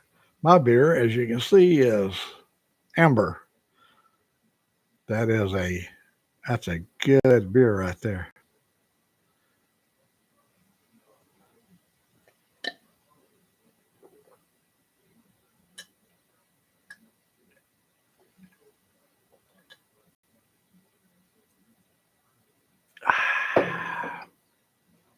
Didn't want it to go flat.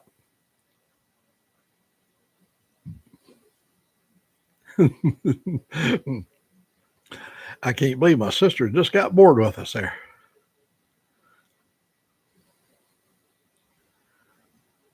Two four, buddy. Thank you very much for coming in and joining us here.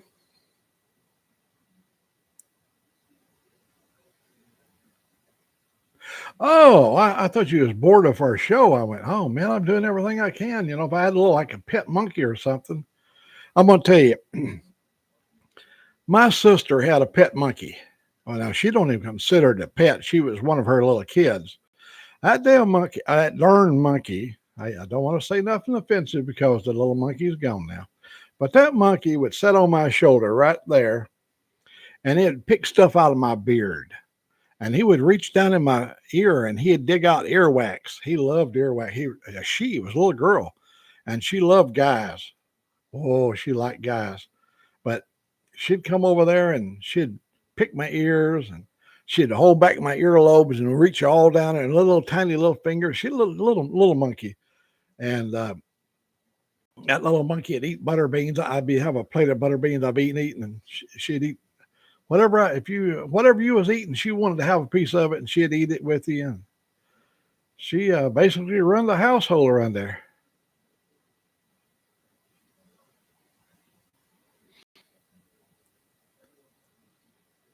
Yeah, this beer here is America's oldest brewery. Comes out of Pennsylvania.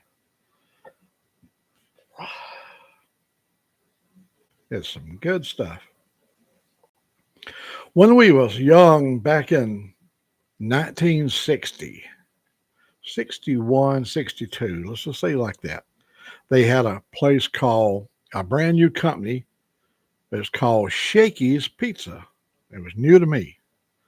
And they had Bock beer, German Bock beer, dark.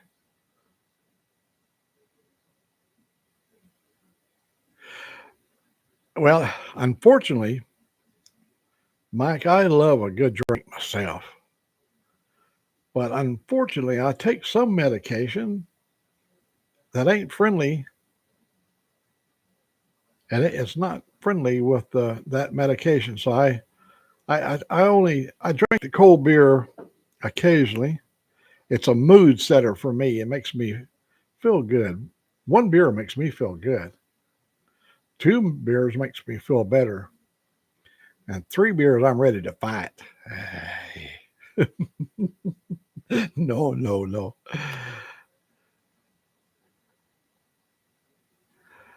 Well, I'm 85 years old. So, Mike, I know there was going to be some restrictions in our life as time goes by, but hey, you got to take it for what it's worth. I don't know how to play music on here that I can go back. See if I was on StreamYard, I might could be able to go over there. I wrote a song yesterday. I wrote a song about my pickup truck. It keeps failing on me. My piece of shit truck. I call it my turd truck. And man, I tell you, I just had a meltdown over that truck. I have spent so much money. You know, haven't you noticed that when things start stacking up on you, start going bad, you just can't get out from under it sometimes. It just keeps piling on you. And yesterday, I just melted down. You know, it's something to let a vehicle get under your skin. I had a Harley one time that kept stalling on me. And in the early days, you had carburetors on them, you know, and everybody had a little trick they could do with the carburetor and stuff. I met a guy in Moses Lake, Washington. He said, "Let me look at that." He went over there and did his little magical thing. Never had another problem. He took it apart. He pulled it off, and he had it. He goes over there and he reaches in drawers and pulls this out and sticks that in. And then he said, "That's your problem right there." and it was an old panhead engine, and fixed the thing and never had another issue. And I had that thing stalling. It would stall in traffic. And in them days, you didn't have electric starter. You had a foot starter. And I was in the hospital over there in Walla Walla. I'd been in there for 4 days. I had major surgery. When she rolled me out in a wheelchair, there sat my chopper sitting there. Hey, Desert Outlaw, look her out there. Hey, man, you got a little ganja going on for you. You're my little hero, buddy, I'm going to tell you. Because you remind me of all the cowboy days. My brother was kind of like you, and he had a little bit of a wild side on him, young. He was just wild. He could do a lot of stuff. We had a lot of fun. Anyhow, she rolled me out there and she said, "You're on a motorcycle?" And they've been sitting out there. Walla Walla gets really hot over there in the Blue Mountains. And it was like when she rolled me out, it was like 98 degrees. And that old Harley was just hot to the touch. And I reached down, and back in them days, you had a magneto right there in the front of the engine. And I rotated it. I knew where to put it. And I took my hand and rolled the cylinder to the compression stage, walked around to the other side. I made sure the gas flow was on, and I kicked it, and one cylinder fired off. And after a couple of revolutions, the second cylinder kicked in. Man, what a blessing feeling, because I only had that one kick in me. I had 80 stitches in me, and I didn't want to pull a stitch. So I got the thing to running. And when I left the hospital, I was on 7 miles of cobblestone from where we was at until we got to the state highway. It was all cobblestone because on the Snake River, the sailing ships would come in and their ballast would be filled full of brick. And they would empty the brick out and they'd fill the ship full of wheat and take it back to Europe or Asia or wherever it left out. Wherever they left, if they went to Asia, they had to go all the way down to the Panama Canal and go through that way. But in the sailing days, they would, that was a gateway to the Orient. You go out, Snake would run into the Columbia River, and the Columbia would go right to the Pacific. And so they'd always have shipload of brick. And they're from England and wherever the different places was. But they use that brick as a ballast when the sailing craft. And 7 miles, and it was a hardtail 49 frame, but a 53 panhead engine, and had a stretch springer out in the front, and it was a bear to ride.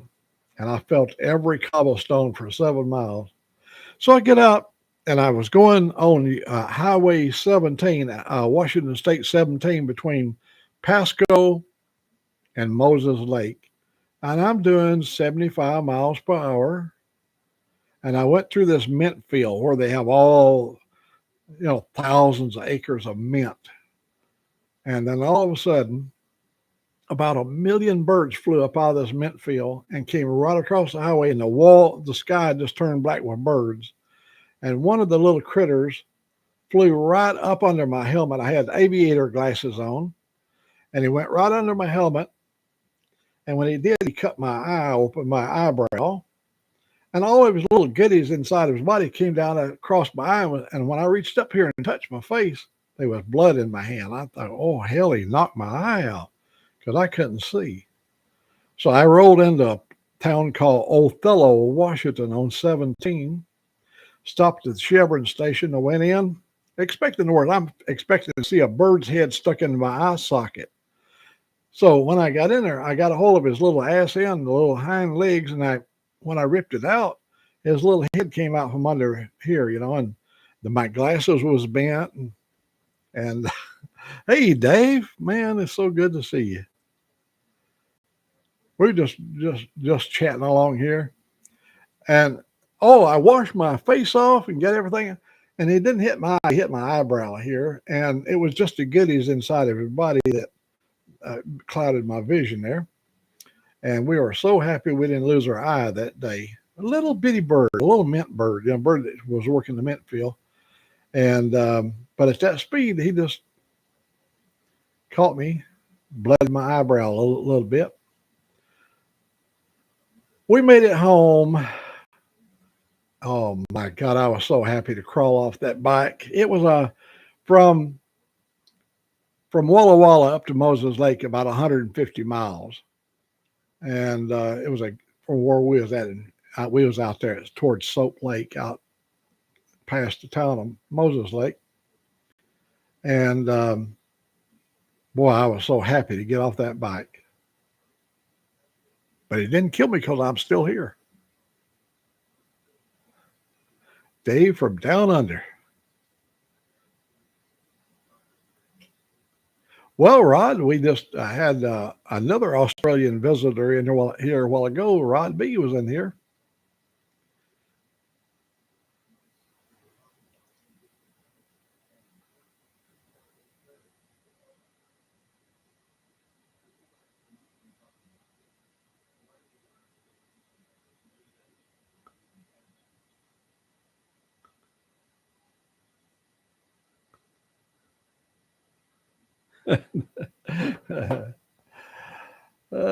Life takes a lot of funny turns, Connie. It's been a fun ride. I mean, it's hard to, you can't even plan for this kind of living, the kind of living, Yep. We did a lot of racing, broke a lot of hands and fingers, getting run over, broke my legs, broke my jaw, and broke my skull, broke my collarbones, and broke my sternum. You just got to shake it off and keep moving. Oh, do you like this mic here, buddy? Can you hear me?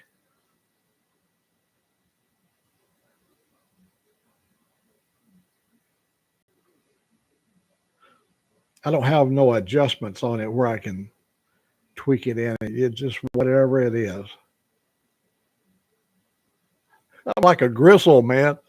Yeah, a bear would spit me out because I'm like an old gristle, like, ugh. The bear would move on and find him something more tender to eat.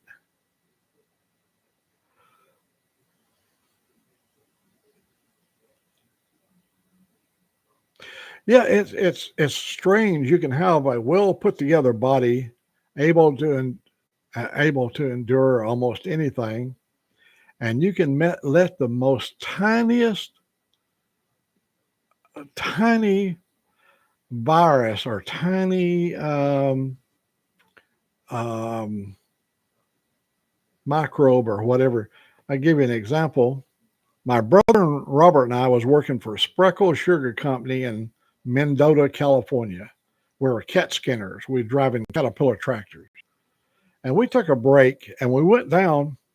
There was a holding pond that they used for pumping water out of the river, the Merced River, to pumped it into an irrigation like ditch so the cows could water in this long concrete trough they had built. It was a mile long, and the cows would come and drink out of the trough. And so we was there doing something, changing something on the tractor, and I cut my hand, the most tiniest little cut. Just so I've got oil and grease on my hands, so I go over that little holding pond, and I wash my hands in the holding pond, get all that grease and oil off. Then wiped it good with a towel. 2:00 in the morning, I woke up. My thumb was thumping, whoa, boom, boom, with every heartbeat. And so I did everything. I took some Anacin and whatever to get rid of the pain. Got up that morning, she had breakfast ready for me, and I had a red streak going up my arm, going up the arm towards the elbow. And I saw it when it got up by my elbow, it split. One went to the left, another like followed another one on the right. And I said, look at this line, big old bright red line going up my arm. And then one of the people that lived there where we was at They said, I think you got blood poisoning. So I drove over to the clinic in Mendota, and I had damn blood poisoning. And I was down for 4 days. I'd picked up a germ there in that water that came from birds. The birds watered. I guess they pooped and they flew and they'd bathe in that water it had a virus only the birds get, and I picked it up and it took me down for 4 days. High fever. Didn't know I was talking out of my head, but I survived it. I have kind of a different blood than a lot of people have. I have Rh negative type A. I used to belong to the 2-gallon club at the Good Samaritan Hospital in Puyallup, Washington. I donated blood over there because when they had to do open heart surgery for anybody who had the Rh negative type A, it was only like 13% of the population has. You can't mix and match that particular one, and so they always needed my blood.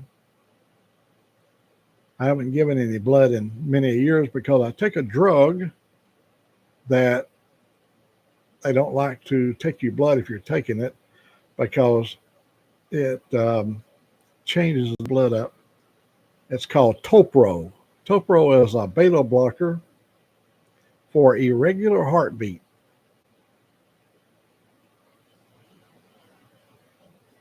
And thank you for the good audio report too, Dave. I appreciate that.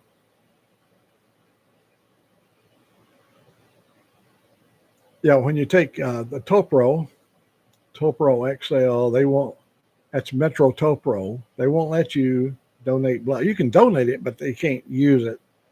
But they said they can turn it into plasma or do something, but they can't use it like fresh blood. They have to convert it into a plasma or something other.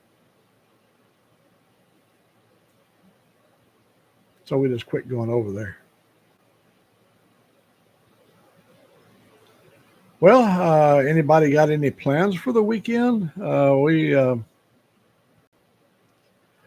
We met last weekend was the Trail of Tears, and I really wanted to partake in the Trail of Tears, but we had that ear issue. We had that surgery, and we had to kind of like keep the noise down for a few days, and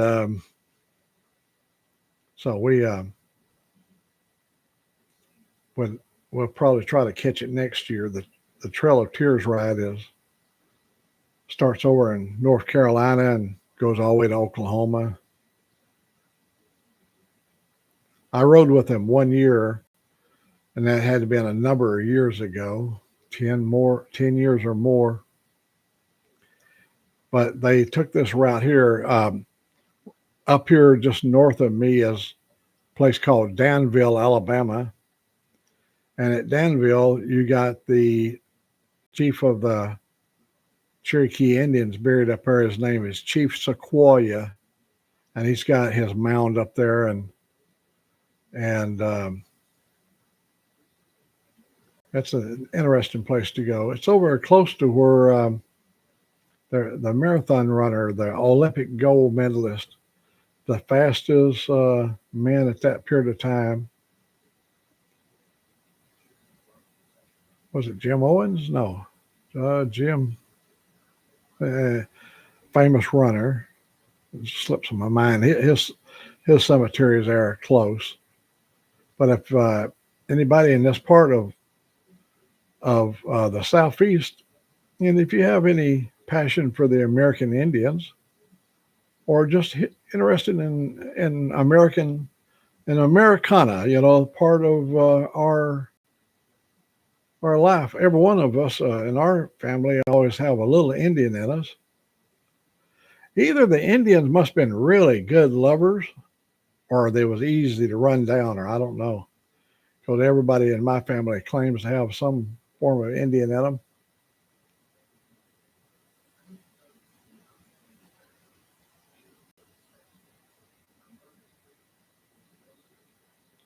I'm from that Chicago tribe, Slapaho, the Slapahos.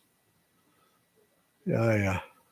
I know that's a joke. I think it's Eddie Murphy or not Eddie Murphy, the guy that was freebasing and the good comic black guy. What was his name? But he said he told everybody he was a part of the Slapaho tribe out of Chicago. Uh,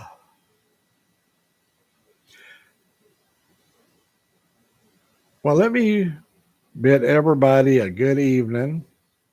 I want to thank you for those that gave me an audio check and let me know that the thing is working. I'm running this a little bit different than I've ever run it before, and it's got a really good background. It cancels all background noises. Supposed to be, and I know you can hear the thump in there, but it's got you don't get any breath or doesn't seem like it puffs and blows when you're talking into it. I used to have a good, when I was on the ham radio, I had, back in the days in ham radio, we kept taking the audio to the point of perfection, and we always had the best. And then we had a friend of ours, he went and got a Sennheiser. He paid $300-400 for the microphone, Sennheiser. And what audio! Oh, I don't think I've ever heard a microphone that could reproduce the voice as good as that Sennheiser. That for the ham radio. I'm not saying it would work good for any case, but for the ham radio and the frequencies we were operating in, it gave you a full range. If you looked at him on an oscilloscope, the audio on that Sennheiser was clean. It was like a Christmas tree. It had perfect spikes and everything. No flat topping, and you had to pay a price for it because I had a $300 microphone and it was a Howl, and it did good at reproducing audio.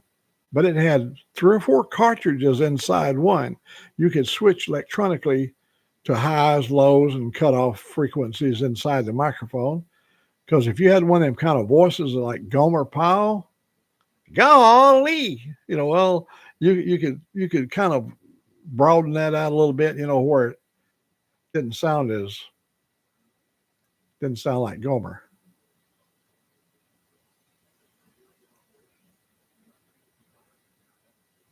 You got a lot of American Indian in you, Connie. You're not, you can't go by a casino or nothing like that. But your grandma, Kathleen Wedgeworth Turner, she was American Indian. She had American Indian in her. A lot of our beginning of our whole generation of our family started out in North Carolina, that he had an Indian princess for a wife. That was Abner Wood out of North Carolina. He was in a part of the hierarchy of the fourth colony.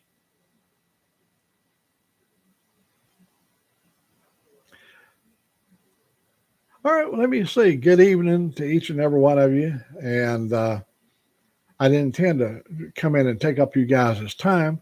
And I know there are going to be other shows starting here soon. Let me just wish you all the best for the weekend and spread the love, man. Just make somebody else happy. If you have that feeling of, that James Brown moment, I feel good. Well, you make somebody else feel good.